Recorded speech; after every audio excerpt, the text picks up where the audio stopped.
Pacia, Elaine, Anderson. Triptych.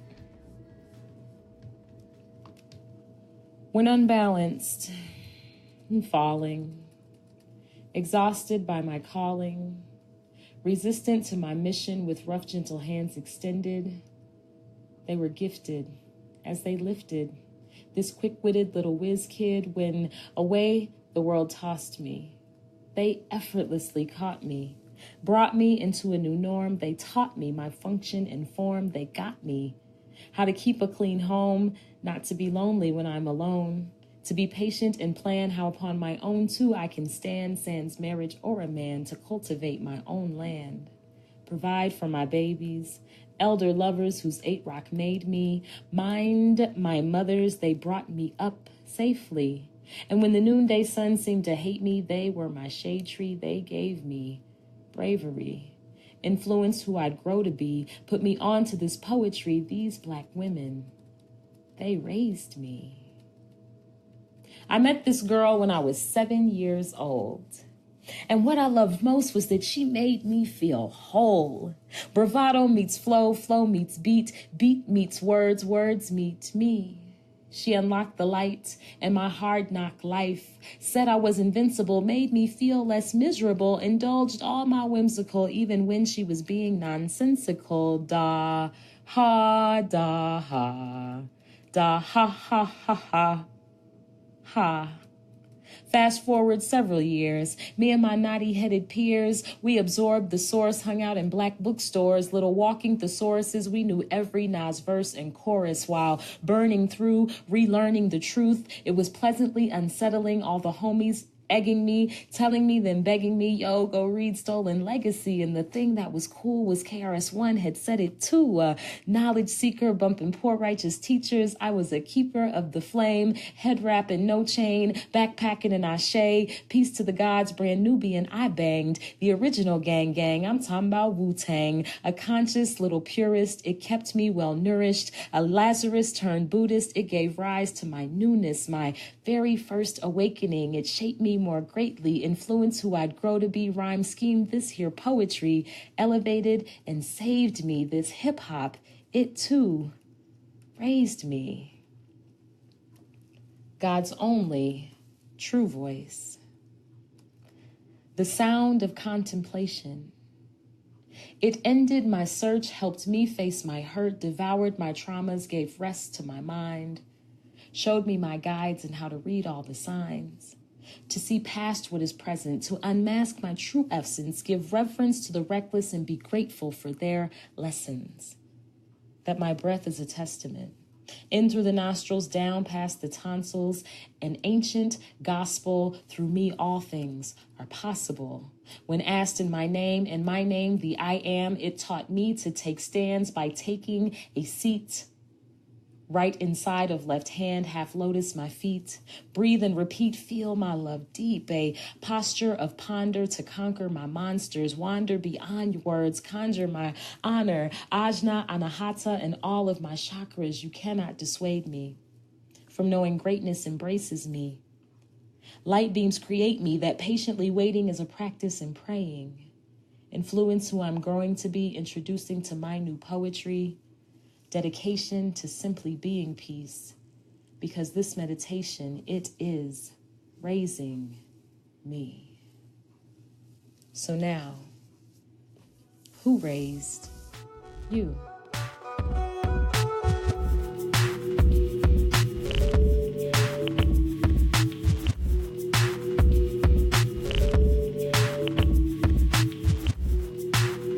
The Blasian sensation is back. I'm Jia Lian, Jia for short. I'll explain later. Last season, I was going by Karen. It's still me. People change their names. It happens. I'm Treasure Shields Redmond. Same name, same mission, to hold space for the voices that mainstream media ignores. Who Raised You podcast is back, baby. And better than ever. We're the 2018-2019 Startup Competition winners for the Arts and Education Council of St. Louis. They gave us $10,000 and office space to transform the Who Raised You podcast into the Who Raised You Listening Collective. This year, we're creating a digital audio archive to combat our region's historical amnesia. We're bringing together artists, poets, and changemakers of all kinds to record stories of ordinary wisdom. Stories by citizen sound agents. Coming to a city near you. Stay tuned at whoRaisedYouPodcast.com. In the meantime, enjoy season 2 of Who Raised You Podcast, a traveling conversation between Jia Lian and Treasure Shields Redmond, as we explore how culture, family, and intersecting identities pave our way toward liberation. We want to know, who raised you? Dig deep. We're finding our roots.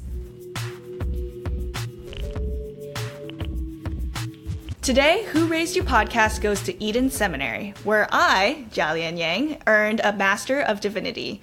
We were invited to host a live podcast at their 2018 Spring Convocation with the theme Church at the Intersections of Race and Sexuality. Newly recovered from a car accident and missing a tooth, Jia facilitated a conversation between Eden Seminary alumni while I attended a celebration of Maya Angelou's 90th birthday party with my dad in Winston Salem, North Carolina. This was her conversation. But I am so glad to be joined by some amazing guests. By choice or necessity, these guests have found themselves working outside of so-called traditional pastoral roles within the church as they pursue collective well-being and abundance. In this podcast, we are faced with the question, which way now? This way? That way? That way? Whether helping or troubling, our experiences of theological education impact our answer to that crucial question. And we can't forget the pressing topic of today's Spring Convocation, church at the intersections of race and sexuality. Now, I've said a bunch, and I just want to remind you my pronouns are she and they, and I think what might be best is for all of you to introduce yourselves. Just say your name, your pronouns, and just a little something that you want everyone to know about you. And maybe how you're feeling about this Spring Convocation. Are you ready, Michael? I guess so, since you called on me first. I am Reverend Michael Atty, and I am a community organizer, and I recently moved to a different organization in East St. Louis and the Metro South part of Illinois. What else was I supposed to say? Your pronouns and how you might be feeling about Spring Convocation. Okay, so my pronoun is he, they, it, whatever you want to call me, I'm fine with it. And I am feeling great about Spring Convocation, but I'm sitting in some tension. Yeah. Right? So that first session put me in a lot of tension, and tension is not a bad thing for me. It is an opportunity to move forward, to push myself to move forward in this area of the intersection between race and sexuality. So that's where I'm at. I'm with you on that tension. I could use a next massage right about now. I'm Reverend Dr. Dietra Wise-Baker. Way slower for everyone. Reverend Dr. Dietra Wise-Baker. All right. What am I supposed to do? Your pronouns a little bit that you want them to know. I'm a lot of things, or I do a lot of things. I'm an adjunct professor here at Eden. I'm the dean of the chapel for the spring here at Eden. So worship was fun for me this morning. I'm an organizer. I'm a community organizer working on a Break the Pipeline campaign for a local group called Metropolitan Congregations United. So trying to make sure Black youth aren't criminalized in St. Louis. I also do organizing work for my denomination, the National Benevolent Association. I'm a program coordinator for activism and advocacy, so I got a couple hats. I'm Amanda Tello, and I'm a student currently on break on leave at Eden. I'm a community organizer with Missouri Immigrant Refugee Advocates, so I do a lot of organizing around the immigrant community, but also around the Latinx community. This is Adriel. He's my newest little one. Hi, Adriel. So cute. Yeah, so he might be a little fussy, and we're just up here eating. There you go. Well, thank you all so much for being here and bringing your whole selves here, hopefully,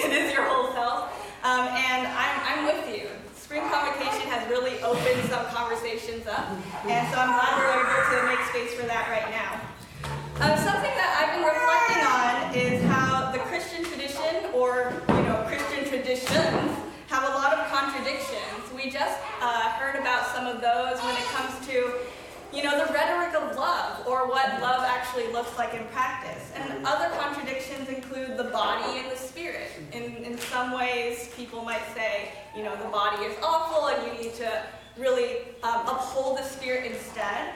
And in other ways, the body is described as beautiful. So we get a lot of contradicting messages. And at the same time, God is described with a body, made flesh, dwelling among us.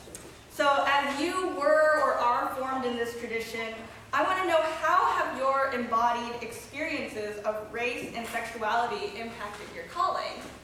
And that's such a huge question. So I'll pare that down first to the traditional question of this podcast, which is, who raised you? Because from that question, those answers inform what you might understand around race and sexuality and all of these contradictions that we wrestle with.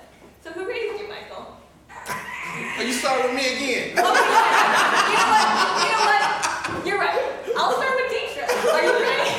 Yeah, I can go. That's Okay, Reverend Dietra. So when I think about the answer to this question for me, I'm just thinking about right when I left seminary, trying to find a place to be in the church. And I quickly kind of came up against sort of two obstacles. One being female, and I would say in the Black church tradition, like trying to pastor, and it was kind of made clear, like pretty quickly, that was pretty much not an option, or at least I wasn't connected to a denomination at that time where that was an option. So it was like, my femaleness was definitely like an issue, like right away. And then I was, you know, kind of, there was more space for me in sort of white denominations, but it was clearly like not a Black space. Not a space where Black culture or music or spirituality was gonna be embraced or room made for that in any significant way. So right away I was kind of stuck in the, you know, sort of at that place. And that's why I ended up planting a church, trying to create a space where both of those things could exist. And that sort of queered me right away. It drew a queer community to the church that ended up planting. So that's sort of like a little bit about how I was raised. I love that, the idea that you felt like there wasn't this space that you felt like you needed to, that needed to exist, and then you went forth and made that. That's beautiful. Amanda, who raised you? Well, I was raised by my adopted parents, who are white, which played a pretty significant role when I was younger because I was very brown, and I grew up in a white community. So it was like very relevant all the time. Like I was always being told, oh, you know, maybe you don't want to hang out in the sun so much because you're getting really dark, or don't you want to have light eyes, or don't you want to have light hair because that's prettier. And so those are all things that influenced how I saw myself, but also where I wanted to make space for myself. So when I got older and I was able to be really unapologetic in who I was and be proud of who I was, then I was like, all right, I don't need to change myself to fit in here. You all are going to need to change so that there's space for me. So that's kind of how I was raised, at least. So again, that notion of making space coming up. How are you, Michael? So, who raised me? Well, I kind of sit in this tension, and I think that part of the reason why this particular topic on the convocation is so tenseful, has so much tension for me, is because when I think about my upbringing, I had very strong women in my family. Like, my grandmother was the matriarch, and when Velma Jean Westbrook said, move, like, you moved, literally, you moved. And my grandfather, though, was very kind of docile, right? So he wasn't really strong. But my uncles and many of the men in my community were very, you know, it was this whole idea of a lot of misogyny, right? So I grew up with seeing both of these images before me, like these very strong black women, which I tend to navigate towards, very strong women with very strong personalities. Like all of the women in my life are very strong personality women, like they tell you what they want. But I also have a lot of, from college and friends who are very macho, very male. And so I kind of sit in this, and I kind of resonate with what Dietra said. So I'm kind of in this like queer space, like in between that. And then when you look at me, I'm a big black guy, but I have this very high-pitched voice. And so sometimes when I go through the drive-thru line, they say, "Ma'am, is that all you want?" "Thank you, ma'am." And and so I had to really say, what does that mean for me to sit in this body with this voice and constantly have to deal with people hearing something that is totally different. When I get to the window, the person is like, "Oh, okay." And then I'm like, it has really made me say, "You know what, you're fine, I'm fine with it." So when you say, "What is my pronoun?" I'm like, whatever you want to, I'm fine with it. I'm not getting ready to debate it. But it has me, in this strange, this liminal space, right? And it's taken me a while, and through seminary and through work, to really be able to live into that space that I am different, that my body says something different than my voice or where I was raised. So. And what I hear in what you're saying, Michael, and what you said, Amanda, is that the way that other people perceive you impacts your embodied experience and whether spaces are meant for you or not, or if they feel like spaces that you belong in. So I know I said that we would explore this question of which way now, but I'm almost wondering if a better question might be how do you make space? Because all of you describe yourselves as space makers. And I think that's a really interesting thing to think about. Because that's less of a, do I go left or right or forward or back? And it's more, do you break it open? Are you shining some light? Are you pushing things aside? Are you going through things? Are you time traveling? What's going on? What is making space? What does that mean? For me, it meant that I had to, I had to decide that I wasn't going to give up parts of myself. When with the black folks, I'm not going to bring, my differing theology or my queerness, or I'm going to leave that to the side. And then when with white folks, I'll sing the songs and I'll be there, Beating on her hands, oh my gosh. Yeah, so it was making a decision that I was gonna be everything everywhere. I would say that also opened up vocational paths, right?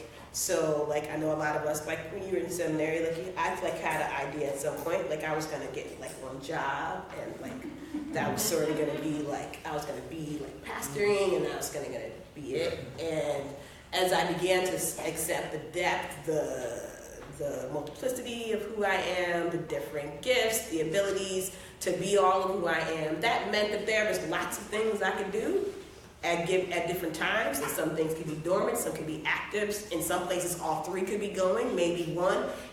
So it just opened up the which way. I became surrounded by paths that I could take when I looked into the depth of who God made me to be and accepted that. So it almost seems like there was a choice that you had to make, because the environment around you was almost saying, will you fracture yourself? Will you pick and choose? And you're like, no, all of me. And that's a sacred decision, I say. Yeah. What about you, Amanda? I see you almost saying something.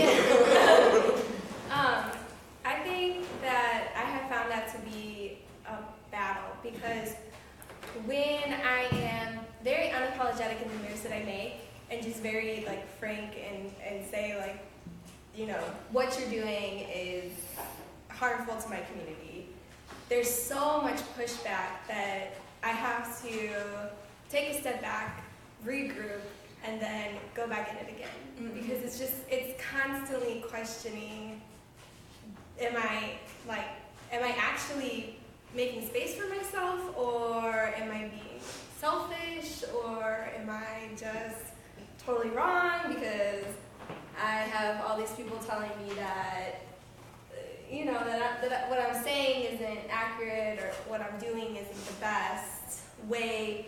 That's my favorite one, is this isn't the best way to reach people. That comment to it all the time.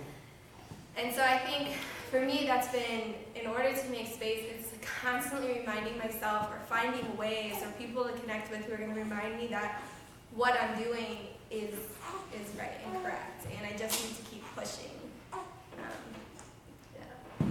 I really appreciate you bringing that into the conversation, because I think in certain media spaces, or even in certain places, it becomes really glamorous to be unapologetically yourself, and I think it's good, but it doesn't recognize the emotional labor it takes, the toll that it takes. And I want to recognize that. I think that's especially demanded of Black women, and in places that people are aware of queer folks than Black and trans women, I think. Yeah. Michael. Space making. Right. How do you do it? So my path has taken me down this road of organizing, community organizing, and the style of organizing that we employ is a form of agitation. And so I have thought of how when I want to break open space, that this act of agitation, but I wanted to add into it some grace, right? So grace, graceful agitation. Say that again. Graceful agitation. Can everyone say that again? Graceful agitation. Okay. And I say that because I oftentimes find myself in communities that may be homogeneous, maybe mostly white, sometimes maybe mostly Black, but are sometimes unaware of the way that they are behaving in the world. And how their behavior impacts me in that space, right? So I'm like, okay, I gotta do some graceful agitation here. I gotta agitate your behind, but I also have to be able to extend you some grace, knowing that you may not be completely aware, but you will be aware of how you are behaving in this space that we are occupying together, right? And in that, not as I pursue others, and this is something I picked up from this Socratic method, as I pursue others, I am also pursuing myself. Okay. I was going to ask that. Right, is that more for them or for you? It is for both of us. It is for all of us, right? So as I agitate them, I'm acutely aware that I am also agitating myself, and aware of my behavior in the space. So I think that sometimes, and I resonate with what you were saying about wanting to just kick the door down and just blast people, right?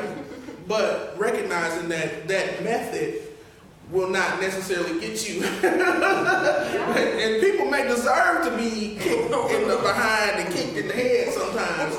But my Christianity also informs how I do this type of work, right? My pastoral care side will kick in and say, pull it back. Pull it back. You still got to care for these people. You may have to care for them. You may have to love on them because they may have experienced some trauma. And then consider my own trauma and my own triggers in that same space. So that's a great transition to the question of how has your theological education helped or troubled your ability to make space? I see some head nods and head shaking, and then I see some wide eyes. I think those are all different answers. If it all could be so simple. If it all could be so simple. I could be turned to not knowing. Or not having been, oh God. I I would say, a generally painful story. It's better now in this space, but like my second year of seminary, man. I mean, the first semester, you guys didn't have Brocky, most of you. Man, like, yeah, like, you were rip pages out the Bible and stuff like this, you know. It was just, it was rough. That first year or so was rough. And then I had Deb's class, and then I was really messed up. Like, because I had to address my own kind of embedded theology, take responsibility for what I wanted to be mine, which means I had to make some decisions about who I was going to be as a pastor. So for the listeners who don't know what that means, what is embedded theology? Oh yeah, so like things like like gay people are going to hell. You know, like that kind of thing that I was sort of taught and was embedded, and I had never questioned.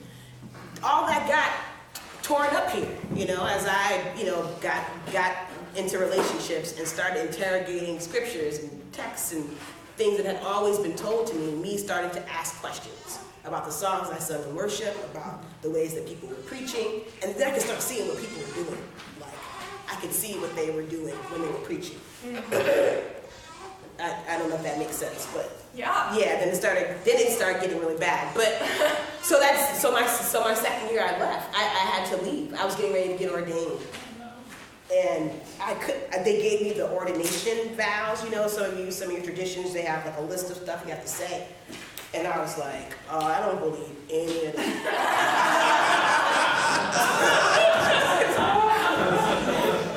I just was not there. I was like, Pastor, I can't get before the people. Y'all gonna do all the stuff, and I don't believe none of this.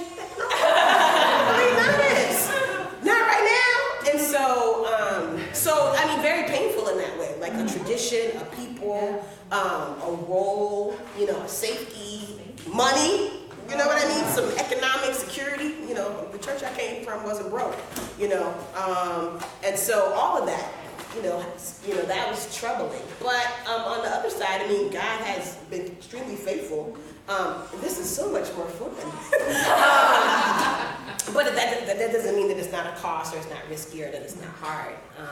But the depth of knowing people, having my own theologies challenged constantly, becoming a more vulnerable human being, seeing people more deeply, myself more deeply. It's been a good ride. All right. Sorry, we're just like in all sorts of different positions right now. Absolutely. Of course, he sleeps all day until. Let's be on the radio. I know, clearly. So, I think that this question is difficult for me because I came to seminary with very little theological background. I don't attend church, actually. I probably haven't, I mean, I've been to church occasionally, but haven't really been engaged in any sort of church since I was maybe in grade school. So, we're looking at 20-something years here since I've really been in church. So when I came here, not only am I forming, I'm forming theology, and then I have a little bit that I've picked up here and there that's been embedded, but in different sort of ways anyway. So I think that it caused it to be difficult to figure out which way I wanted to go, and even when it came to that question about space, because a lot of it was imposter syndrome. So when I wanted to make space for myself here, my question was, do I have the right to make space for myself here if I don't have that theological background everybody else does? Mm-hmm. And how do I make space for myself within like a pastoral role when I can't tell you anything really about the Bible? Like I can't cite scripture, I have no idea. Right. So these are all made me question, it made it really difficult to question all of these different things, like where do I belong, where do I fit here, where do I fit outside of here, because now I know all these things, And I picked up all this stuff about theology, and so now I'm like, I got one foot in and I can't take it back. So like, where do I fit into all of that? So I think it has helped me a lot because I have shaped questions that I had been dealing with in my own head about race and about what that means and how that fits within Christianity. But also it has been very troubling and difficult for me as well. Well, when I came to Eden Theological Seminary, I came from a very conservative background, Baptist, also evangelical. And so I had kind of this bottomed out on, I knew when I chose Eden, I knew what I was getting myself into, right? Well, to a certain extent, I knew. I knew, you know, from reputation in my community, everybody was like, go to Covenant, don't go to Eden, right? So you don't want to go to Eden. And then I had a friend who went to one class here, and she came back, she's a minister, she came back and she said, I couldn't do it. I just couldn't do it. I couldn't do it. And then I was like, well, everything ain't for everybody. What broke me open was when I was, I grew up in a tradition that really focused on sin and hell, right? Like, I remember being like in the 3rd grade, and I went to Christian school, and my Sunday school teacher was also my 3rd grade teacher, and we were in Sunday school, and I think I had came up for like the 4th time to accept Jesus into my heart. Because I could never feel like that assurance, like it was always supposed to be, once you accept it, like, it didn't take right. So I was like, well, I said a curse word on the playground, I got to go back and get Jesus in my heart again. And so, and then coming to Eden, and so I've always been different. Like, I've always not been really settled in that my embedded theology, that doctrine, it has never really settled with me. So I knew Eden was the place that I needed to go to challenge those things, to see if they really held water, like if there was some truth into everything that I've been taught. And I think what broke things open for me was pastoral care. And I've always been active in my community and with black folks because I've always, at one point I was a Pan-Africanist also. And so it was something about, we were in a class on pastoral care for like marginalized communities. And Dr. Leslie said, God did not create us to be oppressors or to be oppressed.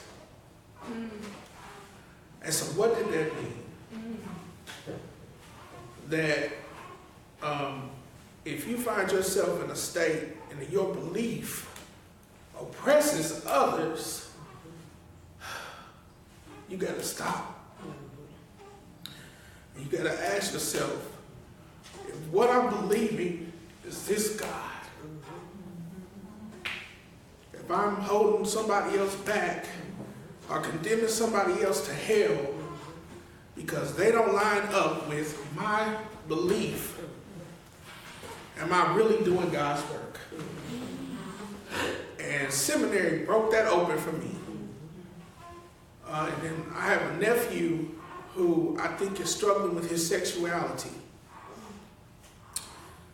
And I had to sit, and my family is very conservative. My mother, she don't play, she's still conservative. I love her, that's my mama. But I had to sit down with this kid, and I had to tell him, whoever you choose to love, whoever you choose to be in this world, God loves you. And so,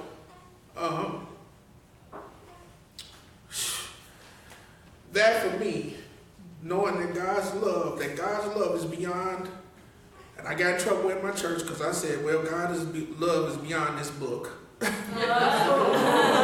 I come from a Baptist and evangelical, so they don't play about the validity of the Bible. But I had to see God as much more apathetic, right? That God is much more, that we don't chip away to say God is not, but we chip away to find out who God is. And that God is much more than what we have before us. This only points us to, it only gives you a glimpse of who God is. If I can know God from everything about God in this book, then God is not worth knowing for me. So, yeah. Thank you so much. Well, I think that's a wonderful note to transition into Q&A. Let's all take a breath. In and out. And can we thank our guests in whatever way you want?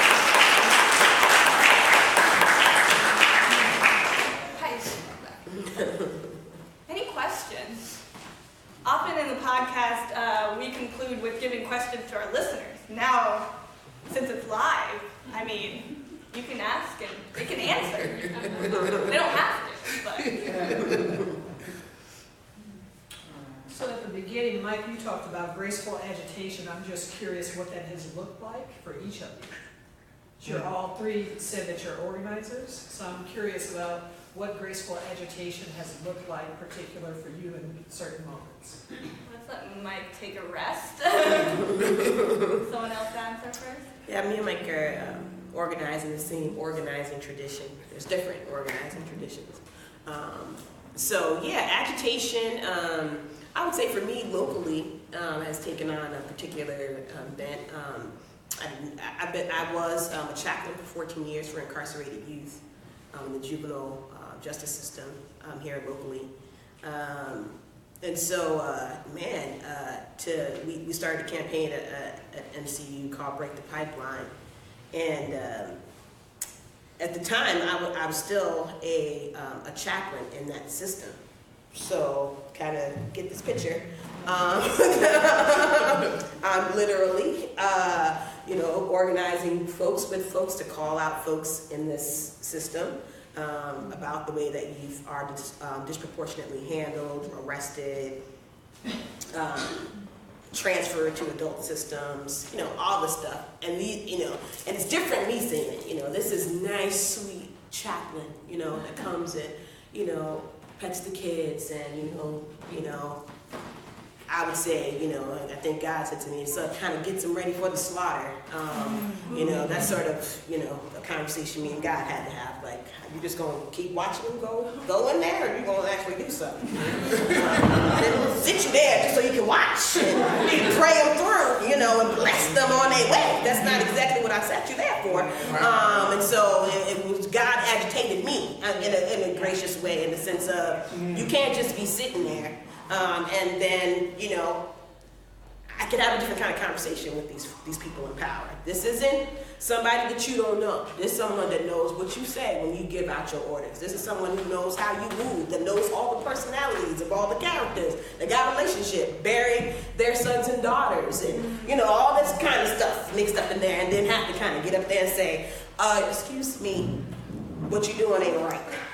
And I know it ain't right, because this is what I've seen. And I can go and look in the file and see what you wrote, unlike, so, that kind of agitation of, I know that many of you deeply care and that you're good people. I know because I was one too, when God came and said to me, what you're doing is not enough, and that you have to move from that place. And so so that graceful agitation is, yep, I've been you too, I understand. We still need to move. We still need to change. We still need to transform. So come on, let's do this together.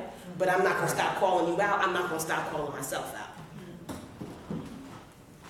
Yeah, I think personally, I don't love graceful agitation.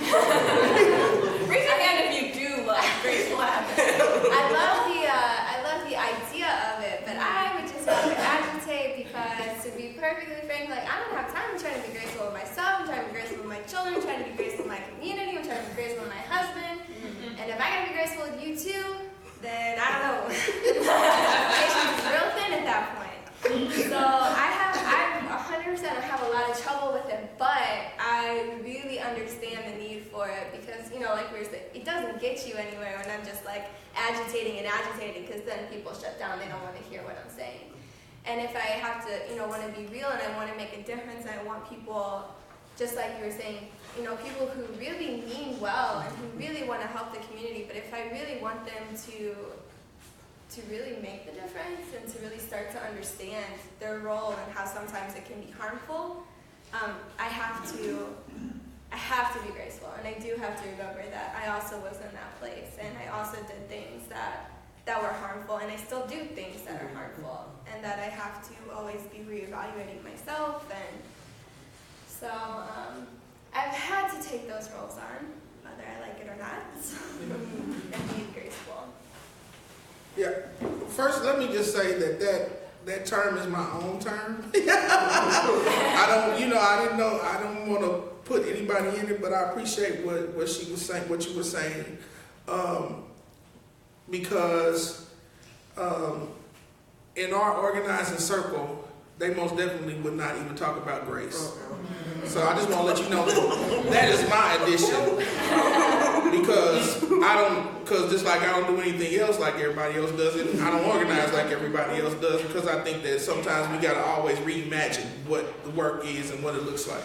And sometimes the old school organizers that I work with, they don't reimagine, they hardcore, they go hard, right? So for me, I needed to add that.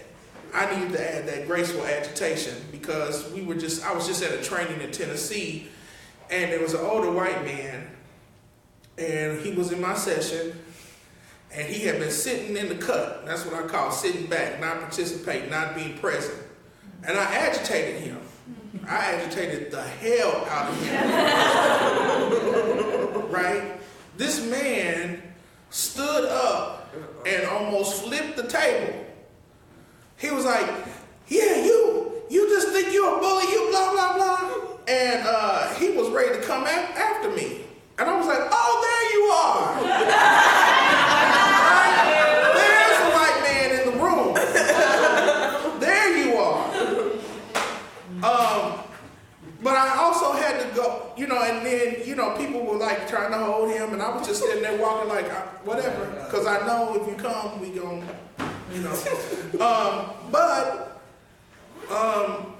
I realized also that in that agitation, that I had not made room for his trauma. Right? So as I pursued him, I had to pursue myself. And I did not make room for his trauma. And then the next session, David Girth, who is the executive director for MCU, had the next session. And David took him to their place and said, what was all that about with you and Mike? And he said, when I was a kid, I got the shit kicked out of me. And so it triggered something in him. Right? So it caused me to reflect on my work as an organizer and how I sit in tension with this idea of agitation and pastoral care. Because sometimes people want you to take this hat off and put this hat on, but it's not always that clear.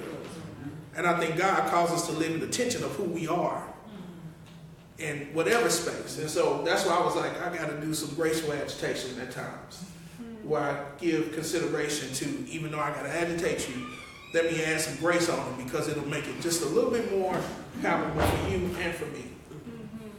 And you have decisions to make in that moment about what labor you're going to accept in putting on that hat or taking off this other one. Kind of like what Amanda was talking about, right. Because there is that power dynamic that comes with that intersection of race and also gender in that moment. I think we have time for one more question. Yes? So I wonder about safety. And by safety, I don't necessarily mean physical safety. I'm talking emotional, spiritual safety in these spaces where you're showing up at numerous intersections. Wondering what sorts of boundaries you're okay keeping, which ones you're willing to kind of let flow, how you make those decisions, keeping in mind that term safety. Lauren's here, Bertini's mom's here. Me, Lauren, and Lauren Buck, Bertini Gray, and myself, we we created a space together called Liwa for our ballet. It means beautiful freedom. And that space is a space just for women of color. So just women and just women of color. And so to your point of safety, I guess people could see it as exclusive, but hopefully people kind of get the point of why we would need to create a space where women of color in particular have that they can feel safe to be vulnerable and to share the delicacies of those intersections that you can imagine. You know, there's lots of trauma, there's lots of stories, there's lots of things that come up in that space. And so we've intentionally set it up that way to make sure that folks can feel safe to share and to engage and to be vulnerable. Lauren, she can say what you want to say about it. Yes. Yes, I agree. Yeah, and Amanda, you said something about the importance of having other people affirm you as well, right? Yeah, I mean, I'm going through all sorts of things at the moment. We're just like up and down and all over the place, and I think that having the community has been the number one thing that has gotten me through. But I also think that in terms of like boundaries, before I left for maternity leave, I was pushing my boundaries in ways that kind of taking, like, I'm very, I don't even know what the word, like, I'm just going to tell you how it is, and that's how I am. And I was constantly being told, but you have to step back, you have to step back, you can't be like that.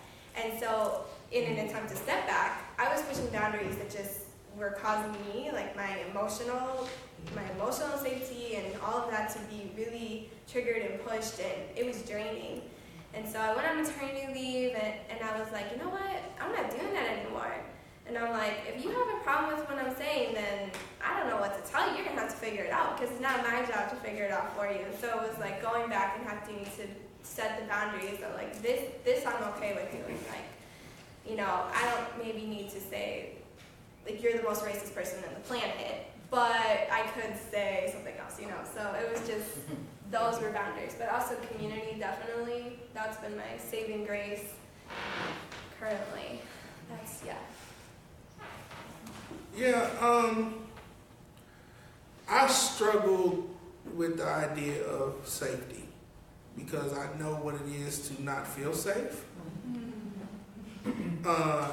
And so I have also adopted the idea that not only do we need to create safe spaces, but brave spaces. And for the work that we do, especially as a community organizer and even in pastoral care, you gotta be brave sometimes. Like, so let me add one more: safe, brave, and sacred. Those three. Recognizing that you create a safe space, but you also need people to be brave in that space, and then to recognize the sacred moment of those that space entails. Right. So when I was training in Tennessee, I had a young organizer who was coming into organizing. I was doing a one-to-one session with him, kind of as an example before the class, and people were getting up and walking out. And he was sharing how he was bullied by a white parent at his former school, and he was in a private school, and how the guy came and threw him up against the locker. One of the kids' parents, a white man. And as he was sharing this, people got up and walked out the room. And I lost it. And I said to him, this is messy. This moment is sacred.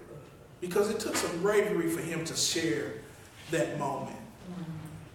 And so I think that in creating safe spaces for the work that we do, we have to also remember that we got to leave room for people to be brave enough to share their stories.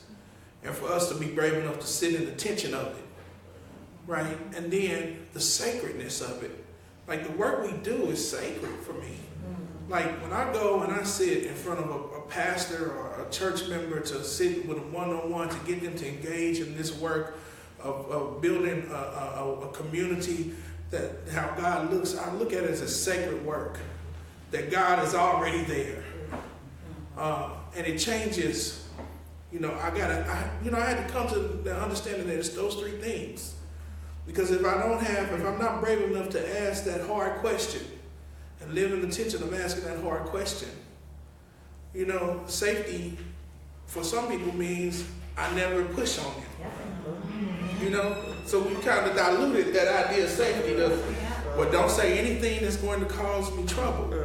And what I'm saying is that when you add bravery in there, you're willing, you make it safe, but then you're willing to be brave enough to sit in the tension and the pain that comes along with it, and then you recognize that God is there, and that makes it sacred and holy ground. Amen. Thank you so much. I am thinking about what Dr. Tracy West just opened up for us in conversation, the idea of denial and its role in either obstructing people towards liberation, or when you look at it in the face, actually opening up space for that.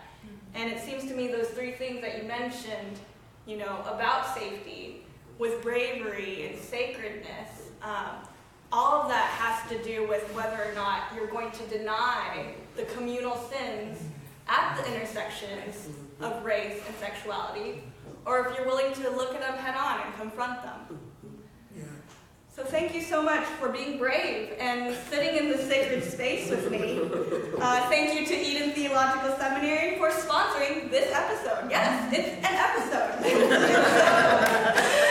Eden Seminary is preparing leaders for the progressive Christian movement, and all of that depends on whether they're willing to be brave in the sacred space.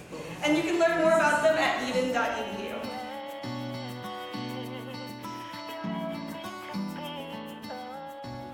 Thank you for listening to the Who Raised You podcast, a storytelling project brought to you by the Who Raised You Listening Collective, featuring media by artists of color in the St. Louis region.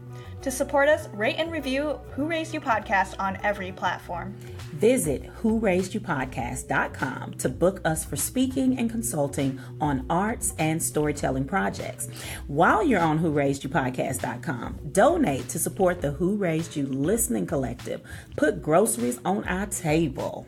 We are the 2018 to 2019 Startup Competition winners, brought to you by your friends at the PNC Foundation and Arts and Education Council of St. Louis. They gave us an office for this year, podcasting from the Centene Center for the Arts. If you'd like to sponsor us and have us share your products and services with our audience, let's talk about it. Email us at whoraised.youpodcast@gmail.com. We'd love to partner with you and share your story. Connect with us on social media. Like Who Raised You Podcast on Facebook. Tweet us at Who Raised You Pod on Twitter. Slide into our DMs at Who Raised You on the gram. On the gram. Ooh, ooh, ooh. Say hi.